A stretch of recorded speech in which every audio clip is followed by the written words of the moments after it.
திருச்சிற்றம்பலம். மணமகள் மார்கழியின் 18ஆம் நாள் இன்று. திருவெம்பாவை பாடல் 18.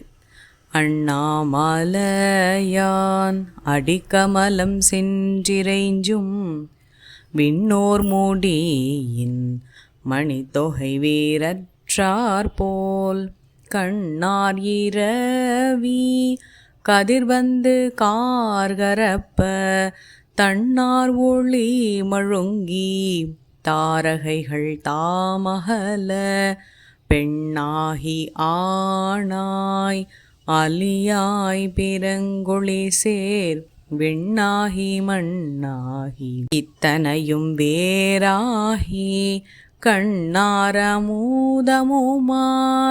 நின்றான் கழல் பாடி பெண்ணே இப்பூம்புணல் பாய்ந்தாடேலோர் எம்பாவாய். சூரியனின் ஒளிக்கீற்று வெளிப்பட்டதும் விண்ணில் உள்ள நட்சத்திரங்கள் எல்லாம் எப்படி மறைந்தனவோ அப்படி அண்ணாமலையாரின் திருவடியை பணிந்ததும் தேவர்களின் மணி முடியில் உள்ள நவரத்தினங்கள் ஒளி இழந்தன. பெண்ணாகவும் ஆணாகவும் அலியாகவும் என முப்பிரிவாகவும் திகழும் அவர் வானமாகவும் பூமியாகவும் இவை அல்லாது பிற உலகங்களாகவும் திகழ்கின்றார்.